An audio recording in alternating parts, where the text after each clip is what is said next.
اعوذ باللہ السمیع العلیم من الشیطان الرجیم سبحان الذی 15 پارہ سورۃ الکاف تیسرا ویلاگ ہے۔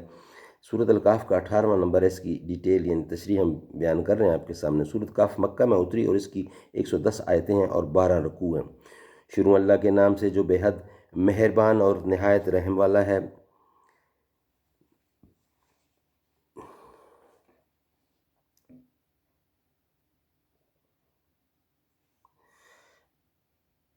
حدیث الغار کا مستقل عنوان اور اس میں ان 3 شخصوں کا قصہ مفصل درج کر کے شاید اس طرف اشارہ کر دیا ہے کہ اصحاب الرقیم یہ لوگ ہیں۔ طبرانی اور بزار نے باسناد حسن نعمان بن بشیر سے مرفوعاً روایت کی ہے کہ رسول اللہ صلی اللہ علیہ وآلہ وسلم رقیم کا ذکر فرماتے تھے اور یہ قصہ 3 شخصوں کا بیان کی ہے، واللہ عالم۔ یعنی ایسی تھپکی دی کہ برسوں غار میں پڑے سوتے رہے اور ادھر ادھر کی کوئی خبر ان کے کانوں میں نہیں پڑتی تھی۔ نمبر 11، سالہ سال کے بعد حق تعالیٰ نے ان کو جگا دیا تا ظاہر ہو جائے کہ اختلاف کرنے والوں میں سے کس نے ان کی مدت نوم کا زیادہ صحیح اندازہ رکھا۔ ظاہر ہے کہ ایسی نوم طویل کے بعد یعنی نیند کے بعد جب بیدار ہوئے تو قدرتی طور پر خود سونے والوں میں اور دوسرے دیکھنے والوں میں بھی اختلافات اور چہمے گوئیاں ہوں گی۔ کوئی کم مدت بتلائے گا، کوئی زیادہ، کوئی اقرار کرے گا، کوئی مستبد سمجھ کر انکار کر دے گا۔ تو انہیں جگا کر یہ دیکھنا تھا کہ کون سی جماعت ٹھیک حقیقت پر پہنچتی ہے اور حقیقت پر پہنچ کر بحث بعد الموت کا عقدہ حل کرتی ہے، جس میں اس وقت کے لوگ جھگڑ رہے تھے۔ نمبر 12، یعنی ایمان سے زیادہ درجہ دیا اولیاء کا۔ نمبر 13، یعنی مضبوط و ثابت قدم رکھا کہ اپنی بات صاف کہہ دی۔ نمبر 14، یعنی جب رب وہی ہے تو معبود کسی اور کو ٹھہرانا حماقت ہے۔ ربوبیت و الوہیت دونوں اسی کے لیے مخصوص ہیں۔ نمبر 15، جیسے موحدین توحید پر صاف دلیلیں پیش کرتے ہیں، اگر مشرکین اپنے دعوے میں سچے ہیں تو کوئی واضح دلیل کیوں نہیں لاتے؟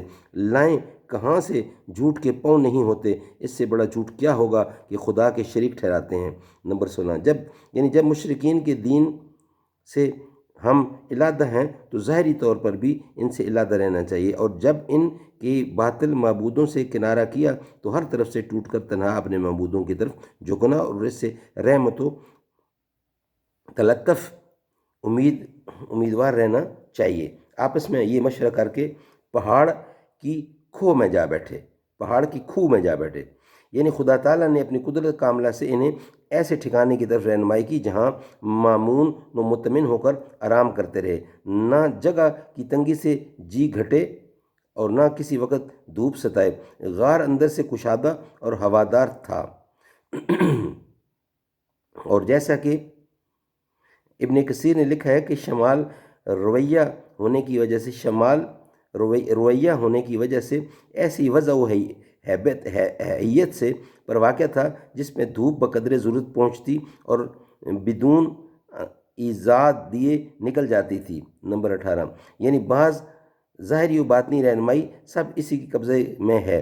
دیکھ لو جب دنیا بچل رہی تھی کس طرح اصحاب کہف کو راہ ہدایت پر ثابت قدم رکھا اور ظاہری طور پر بھی کیسے عجیب غار کی راہ بتلائی۔ 19، کہتے ہیں سوتے میں ان کی آنکھیں کھلی رہتی تھیں اور اس قدر طویل نیند کا اثر ان کے ابدان پر ظاہر نہیں ہوا۔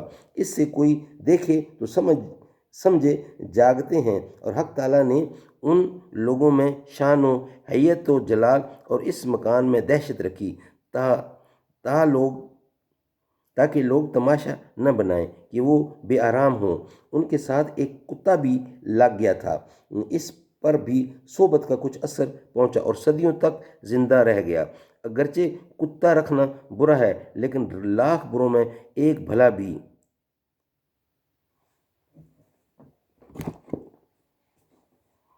نمبر 20، جس طرح اپنی قدرت سے اتنی لمبی نیند سلایا تھا اسی طرح بر وقت جگا دیا۔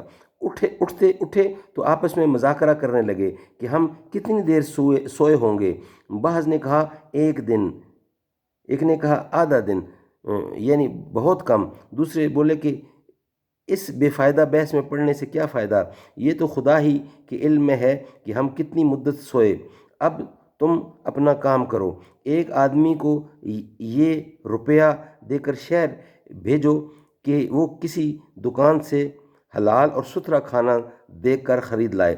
یہ ضروری ہے کہ اسے نہایت ہوشیاری سے جانا آنا اور نرمی و تدبیر سے معاملہ کرنا چاہیے کہ کسی شہر والے کو پتہ نہ لگے، ورنہ بڑی سخت خرابی ہوگی۔ اگر ظالم بادشاہ کو پتہ چل گیا تو ہم کو یا سنسار کیا جائے گا یا بجز و کراہ دین حق سے ہٹایا جائے گا، عیاذ باللہ۔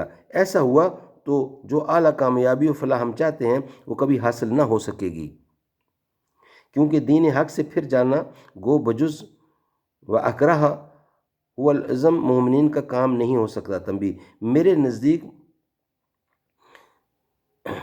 یومن او بحض یومن محض تقلیل مدت سے کنایا ہے۔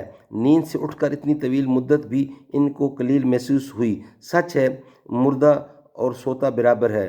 یوما او بحضن یوما کا حرف او کے ساتھ استعمال ایسا سمجھو جیسے سورت مومنین میں ہے، کم لبستم فی الارض عددا سنین قالوا لبسنا یومن او بعض یومن فاسأل العادین۔ انشاءاللہ اس کا بقیہ حصہ نیکسٹ ویلاگ میں بیان کیا جائے گا۔ یہ پوری سورت الکاف انشاءاللہ پیش کی جائے گی۔ یہ تیسرا ویلاگ تھا، انشاءاللہ چوتھا نیکسٹ ویلاگ اس سے آگے بیان کریں گے۔